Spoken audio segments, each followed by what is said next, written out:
मतदान केंद्रांवर मनसेचे भगवा गार्ड पाहायला मिळत आहेत। बोगस मतदारांवर मनसेच्या भगवा गार्डची नजर असणार आहे।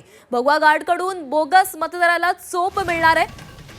तर मनसेने आधीच घोषणा केलेली होती, ज्या ठिकाणी दुबार मतदार करताना कोणी मिळेल किंवा बोगस मतदार कोणी आढळेल तर त्यांना आम्ही चोप देणार असा इशारा त्यांच्याकडून देण्यात आलेला होता। आणि या सगळ्यावर नजर ठेवण्यासाठी मनसेने भगवा गार्ड त्या ठिकाणी तैनात केला आलाय। त्याच्याशी बातचीत केलेली आहे आमचे प्रतिनिधी अमोल पेडणेकर यांनी।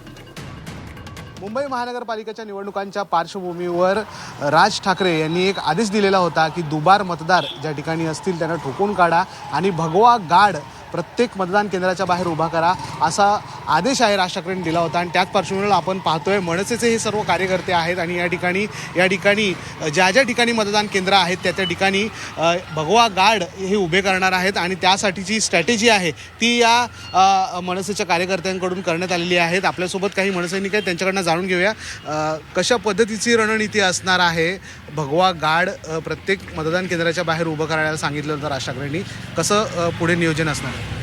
आम्ही प्रत्येक मतदान केंद्रावरती आणि प्रत्येक टेबलवरती एक्सेस कार्यकर्ते आमचे ठेवलेले आहेत, जे त्यांचं नाव भगवा गार्डच आहे। कारण जिथे पण दुबार मतदार आणि बोगस मतदार आढळला त्या एकच मिनिटात आमचे सर्व कार्यकर्ते या कार्यालयातून तिथे पोचतील, टेबलवरचे कार्यकर्ते तिथे पोचतील। कारण की आम्हाला एवढं माहिती आहे या सत्ताधाऱ्यांनी आजपर्यंत बोगस मतदान आणि दुबार मतदारावरती जे सत्ता हस्तगत केलेली आहे आणि विविध असे फंड आहेत, त्यातला हा दुबार मतदार आणि बोगस मतदार हा त्यांचा फंड आहे लोकांना फसवणुकीचा, जेणेकरून मतदानाचा टक्का घडावा आणि ह्यांची बोगस वोटिंग जास्ती व्हावी।